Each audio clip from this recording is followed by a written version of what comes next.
It's time now for Countywide, a special presentation of Yavapai Broadcasting News. Join News Director Paul David and News Editor Philip Catalfamo as they talk with our community's leaders, newsmakers, and people in the know. You'll hear about the hot topics in Yavapai County that affect all our lives. And now here's today's Countywide. Welcome back to another episode of Countywide. I'm your host, Philip Catalfamo. Thank you for joining me. On today's show, we're talking heating safety tips. And my guest in studio today is Central Arizona Fire and Medical Fire Marshal Rick Chase. Rick, thank you for joining me. Thank you, Philip. Thanks for having me. Yeah, this is the first time I've ever done this, and I'm happy that it's a familiar face that I get to talk to. As my job as news editor, I get to call Rick all the time and bother him about news stories and what's going on in the Central Arizona Fire Department. So it's nice to actually meet you in person, Rick. Absolutely, same here. I always like to put a face to the voice. So of course. Pleasure. So today we're talking heating safety tips, things you can do to make sure that you don't start a house fire. A lot of temperatures are obviously getting a lot cooler here in Cottonwood and all throughout the entire Yavapai County, and a lot of people, have space heaters and chimneys and furnaces and fireplaces. So just kind of wanted to break into that and go, what are the do's and don'ts of a lot of those sort of fire heating elements? Absolutely, absolutely. So if you don't mind, Philip, a good start I'd like to start with is talking about smoke detectors pretty quickly now that we're getting into winter, and carbon monoxide detectors. So smoke detectors, we urge everybody to check their batteries and their smoke detectors monthly. And a lot of people don't know this, but smoke detectors have a life expectancy of approximately 10 years. Okay. So once your smoke detector gets to about 10 years, it's a great idea to go and get new detectors to replace them with. And again, now that we're getting into winter, like you're saying, people are going to be heating up, using their heaters, their fireplaces. It's just a great idea to have that, because sometimes things will happen at night, and we all sleep at night, hopefully, right. and so we want to be alerted if something happens. And the same thing with the CO detector. If you've got any kind of appliance, fuel-burning appliance in your house, fireplace that uses wood, great idea to have a CO detector as well, because it's a colorless, odorless gas, and it has killed people. And so we try to get that out, that if you have anything that uses gas or anything, that you make sure you have a CO detector. Now, unfortunately, when it comes to a fire detector, I'm the guy who replaces the battery when it starts beeping. I don't really check the batteries to make sure, when was the last time I put a new battery in my smoke detector? But how do you know when a smoke detector's, met its expiration date? Sure, and what happens a lot of times, it'll start chirping, which is indicative of a battery that's going low. So a lot of times people will replace their batteries, yet the smoke detector will keep chirping. Right. So here in Arizona, it's a very dusty state, so we talk to people and educate them about blowing their smoke detectors out with those little cans of air. Okay. And actually blowing dust out. And sometimes cobwebs will, spiders will put some webs inside of a detector, give it a false impression as if it's smoke. So we show folks how to blow out their smoke detectors. And if it's still chirping, it's possible that it could be either malfunctioning, could be near its 10-year life expectancy. Right. So yeah, there's just a couple different avenues you could take prior to replacing them. Okay, and then getting into the more let's jump into the heating elements. Sure. Wood stove. I'm from Southern California. We're also both from California. Yep. You're in the Orange County area. I'm a little bit more south, about maybe an hour or so down into the Palm Springs area. But wood stove. I don't have a wood stove in California. This is my first winter here in Cottonwood. So what are some do's and don'ts with a wood stove? Sure. And so with wood stoves, a lot of folks will stoke them up with the wood, and then they'll let it burn throughout the night and kind of keep the house heated. And again, that's why it's so important to have that CO detector. Right. We teach folks to leave your flues all the way open. You don't close them. You don't partially close them, because that will not allow all of the gases and stuff that come off of the fire to escape out the chimney. And again, with us getting into winter, it's before people use their fireplaces and their wood stoves, we urge folks to have them clean their flues and their chimneys. A lot of times the soot will build up, the creosote will build up, and then what happens is when you have a fire, is it will then heat up that creosote and that soot that's been caked on either the inside of the flue pipe or the chimney, and will start a fire that's actually in the chimney or flue pipe. So of course, the fire is supposed to be down in the fireplace. Yeah, that's usually where we like to keep it, yeah. Yeah, so and, once you have a fire up higher, it'll heat up the metal, which then can conduct into the trusses and the roof. And so just urge everybody to have your chimneys and your flues cleaned. Again, you leave the flue open while you're burning. Something I'd like to touch on as well is ash, fireplace ash safety. Hot ash, yes. So over the course of the years, and I do fire investigating as well, I've been on several residential fires where we've seen that have been started from ash disposal, improper ash disposal, I should say. So when people, even if you haven't burned, used your fireplace or wood stove for several days, those ashes can still possibly be hot. You could have some coals in there. And, people have taken them out in cardboard boxes and set them on the wood deck or set them next to the house. And what happens is the winds will come up, it'll blow the top layer of ash off, and the next thing you know, the coals are getting warm or getting hot, and then they'll start a fire either on the deck or the siding of the house. So if you are going to removing any ash from either of those, put them in a metal bucket, take them outside, fill the bucket with water, put a lid on it, and keep it away from any combustibles. Don't go put it in the dry weeds or the leaves in the backyard. Stick it on the dirt or the pavement or something concrete, something that doesn't burn, and that way it has the opportunity to everything will generally cool down. Once it's done, then the next day you can then put it in the trash can. So yeah, it reminds me of a story. Not necessarily the same thing, but ashes in general. My grandmother had a cigarette tray, and I don't know if maybe one of the cigarettes weren't out all the way, but she dumped the cigarettes into a trash can, plastic trash can. Came out 10 minutes later, the whole trash can was on fire. Yep. And is that also the same thing for maybe barbecue? As well? Absolutely. Coals from a barbecue, and that's something we try to educate people. I mean, like you said, cigarettes, charcoal, wood, anything that will sustain that fire that, there's little chunks of it still left. Right. People will sometimes think they're out, and then they'll put them in the trash can, and I've seen several trash can fires like that. So, yeah. So we go from a wood stove, now let's jump over to a fireplace, which I think is a lot more common in households. A lot of people maybe have fireplaces, at least, again, in my experience, that I've noticed more fireplaces than I have wood stoves. But how about some fire safety tips some do's and don'ts for fireplaces as well? Absolutely. So again, I'm going to urge people to clean their chimneys before they light their first seasonal fire. Make sure that around the fireplace that you have either a screen or the glass, something that will protect it and keep the sparks from having the ability to pop out onto the carpet or the flooring in front of the fireplace.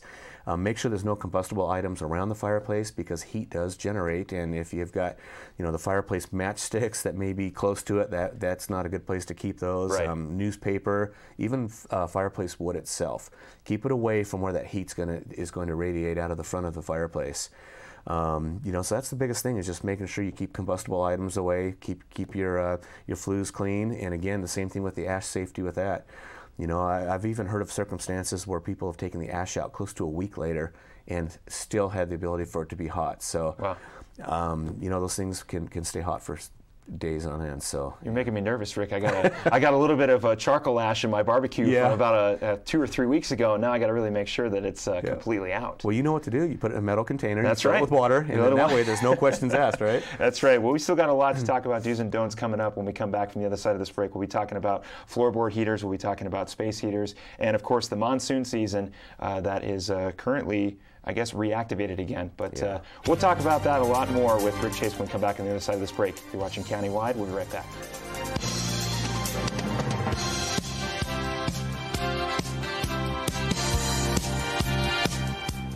Solid Rock Fitness is a one-on-one fitness studio specializing in fitness over 50. I train older adults of all fitness levels, from athletes and avid sports participants to folks with chronic pain to those recovering from surgeries. You and I will focus on strength training to improve overall muscle tone, core conditioning, balance, agility, flexibility, and nutrition. Mastery of these components of fitness will help you live your life to the fullest with confidence and competence. Paul Stanley here with Stanley Steel Structures. We offer shade structures that provide style, value, and performance. Our Equinox louvered roof opens and closes to give you the ultimate patio experience. We also offer Alumawood shade covers that looks like wood but lasts like steel and never needs painting or maintenance. Visit us at StanleySteelStructures.com. Contact us today and be covered tomorrow. Stanley Steel Structures. Let us add some space to your place.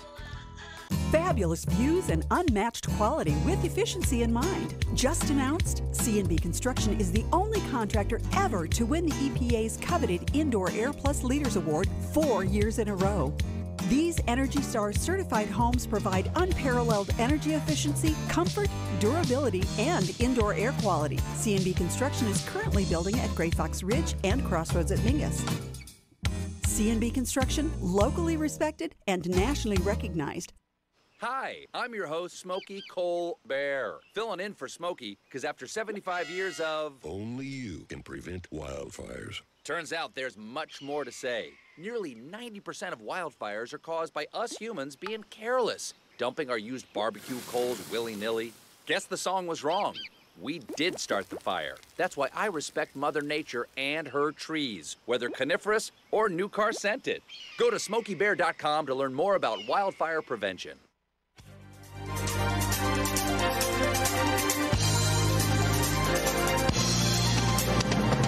Welcome back to Countywide. I'm Philip Catalfamo. My guest in studio today is Central Arizona Fire Marshal Rick Chase. And Rick, we were talking about wood stoves and fireplaces and the do's and don'ts for this winter season as the temperatures begin to cool down. But now let's go into floorboard heaters. Floorboard heaters and space heaters, something that's, I know a space heater for me in my place is something that I'm going to really need to invest in possibly. So let's jump into that, just some of the do's and don'ts there. Absolutely. So let's start off with floorboard heaters. Floorboard heaters, you know, they're part of the house. They were put in as the house was built, or some people may have had it done after the fact. So hopefully they're wired correctly and been done by a licensed electrician. Those heaters. So I can't install my own floorboard heaters. You don't cannot suggest install that? your own. No, not okay. unless All if you're a licensed electrician. They got some great tutorials on YouTube. I mean, YouTube you can do a has lot. a lot of stuff on YouTube, but I do not recommend that. So no, Philip. Okay. Good question. So with the floorboard heaters, the biggest danger that comes along with those is because the low to the floor, and sometimes, and not to say that kids do this, but of course we know they'll tear off their clothes, and the clothes will land wherever. And so it's very important to make sure that, you know, it's kind of like with the fireplace safety and the newspapers and whatnot that's in front of it, you know, where that heat's generated is once something lands on that heater and prevents that heat from being able to come out, it's going to sit there and it's going to heat up. And of course, it has a very big opportunity of reaching its ignition temperature, and that's how, you know, a fire can start from the floor heater. So it's very important to make sure that there's no combustible items, and I use clothing as an example because that's probably the most common item that's going to get tossed in front of a heater. You know, it could be toys, plastic items, stuff like that. So for folks that do have floorboard heaters, we just recommend that you know, before you go to bed at night or just any time, you look around and ensure that any items like that are not directly on the heater or, you know, real close to the front of it. How about, you know, I moved to a new place here in Cottonwood. Obviously, I mentioned earlier that I'm relatively newer to the area, and my place has a furnace. What about some of the do's and don'ts for a furnace? This is now specifically to me. So now we're going to now we're going right hit home. Exactly, yeah. So do not do the work yourself unless if you're licensed. Now, we do recommend that people do have the furnaces checked, though. It's good on an annual basis. You know, they've got their filters, have it serviced to make sure that, you know, it's just free of any kind of anything that could burn inside. You know, they get dusty. Right.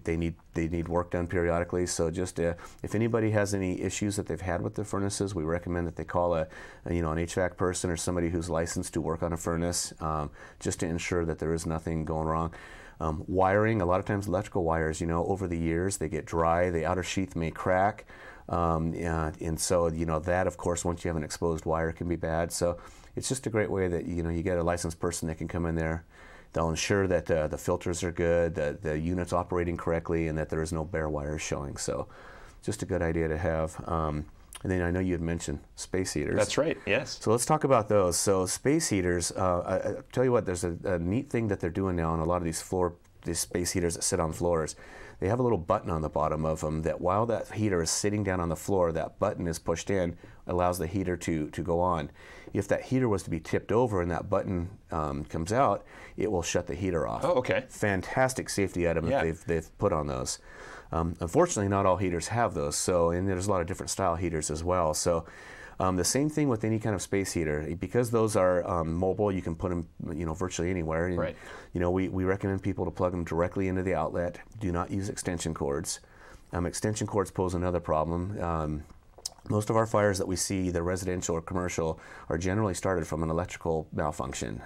Now, is that people just using an extension cord in general, or is that them plugging an extension cord into one of those power strips? Yes, power strips. Yeah. So we don't recommend people plug them into power strips. We don't recommend power strips being plugged into extension cords. Okay.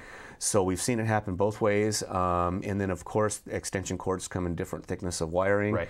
And so, you know, if you have an appliance that may use a lot more amperage and they require a thicker cord, but then somebody uses a small household cord because maybe that's all they have at the time, that can be bad because that will overload that cord and that can cause a malfunction as well. So extension cords we don't recommend that at all. Plug the heater directly into an outlet. And, you know, a lot of outlets have GFIs, so if something does go wrong, it'll pop that, you know, instead of popping the breaker out in the electrical panel. Right. And then with those heaters as well, again, think of what's in front of them. That heat is being generated out, it's radiating out from that heater. So again, you know, clothing items, combustible items, furniture, desks, beds, blankets, drapery, anything like that. Make sure that you have at least a 3-foot clearance in front of that heater so that there's nothing that's close by.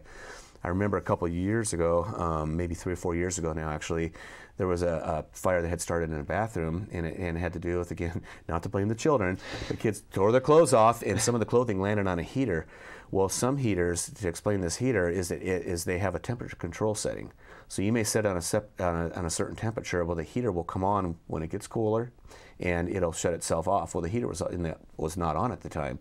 Some of the clothing had actually landed on the heater. When the heater kicked back on, it started the clothing on fire, which then the fire started moving into the wall. Oh, geez. Fortunately, they were able to smell it while it was still small. We got there and we were able to put the fire out while it was still just contained in that bathroom area. Sounds like people should invest in a bathroom laundry basket. Yeah, laundry baskets are great, but hey, you know, things happen, and so it's just human nature. So it's just one of those things to remember that, you know, any kind of heating unit you have, just ensure that, you know, take that extra step to make sure that there is nothing that has mistakenly put near or on it. So we broke down wood stove, fireplace, furnace, floorboard heaters, space heaters, hot ash, how to do's and don'ts for all those. Now, I got a question for you. Has the wildfire season been extended in your district due to the lack of monsoon? I know when we both drove into studio, it was raining, and it seems like we're now getting a little bit more of wetter weather, but that's my question for you. Yeah, absolutely. And you know, and I was very happy to see this rain. I know monsoon, we had a really interesting winter this last year. We had an interesting monsoon season in the fact that it was very short and very small. And so I was very happy to see some more rain, as I'm sure a lot of people are out there. And so, yeah, as we get to this time of year and we are getting that rain, we talk about defensible space at the beginning of the wildfire season to have people look around their homes and their properties and see, you know, what kind of fuel do you have laying around that fire could travel to get to someone's home. Well, now, you know, a lot of people have created that defensible space, and now we're getting all these rains. We're getting into winter. Things are drying out. A lot of this vegetation is regrown. And so, you know, as a reminder is to look around your properties, tell people, you know, to make sure you cut your weeds down, cut those dry grasses down, because all that is going to dry out. It's going to die during the winter, and then you've got this fuel that's laying there. Right. And, you know, Arizona, you know, sometimes we do have a nice wet winter and sometimes we don't. And I've seen fires burn across several acres of property with the dry grasses just due to the fact that, you know, it hasn't been very moist and the fine fuels will dry out quickly. Yeah, and you kind of get this false sense of maybe just reassurance because you know that everything's wet. Yeah. But of course, you know, the opposite of wet is dry, and everything will eventually dry out. And now you've just, like you said, you've added more fuel essentially to the fire. So absolutely. So really kind of just keep an eye on a lot of your bushes outside and whatnot, and keeping those nice and short, as well as your grass if you have a lawn. Mm-hmm. Yeah, absolutely. All that stuff, the things that you think of at the beginning of the season, think of the same stuff at the end. You know, I recall a fire that was in the light grasses in the back of Prescott Valley, and it was probably a 4 to 5 acre fire, and it was just a couple days after it had snowed. So it just lets you know that just because there was snow on the ground, just because we've had some rain, that these fuels are not going to be completely dry still. So. All right. Yeah. Well, Rick, we're going to take a quick break. When we come back, we'll keep talking to Central Arizona Fire Marshal Rick Chase on the other side of this break. Don't go anywhere. We'll be right back.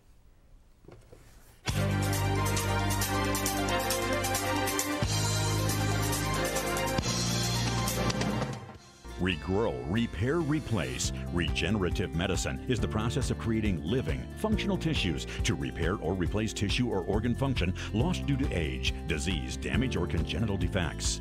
Dr. Forrest Lanchbury and the team at Sedona Regenerative Medicine specialize in finding relief for patients suffering from chronic pain. Contact Sedona Regenerative Medicine to learn about anti-aging medicines that will help your body heal itself. 928-282-2520 or SedonaRegen.com.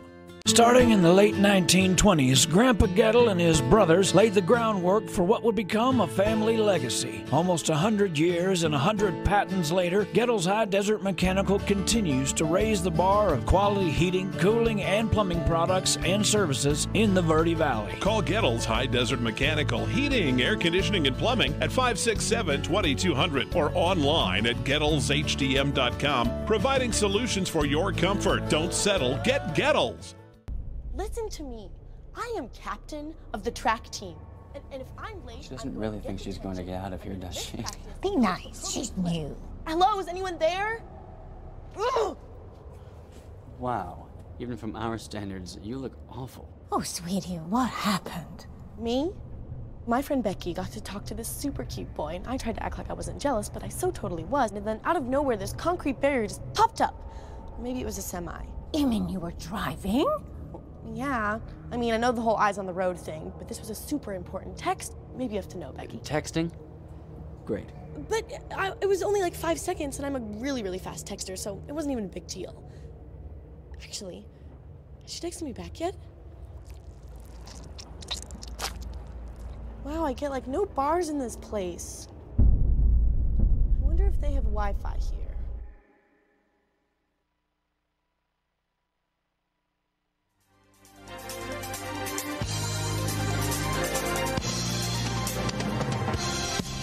Welcome back to Countywide. I'm Philip Catalfamo. Alongside me is Central Arizona Fire Marshal Rick Chase. And Rick, we were talking about the do's and don'ts of wood stoves, fireplaces, furnaces, floorboard heaters, and space heaters. And, just kind of give us another just wrap up here.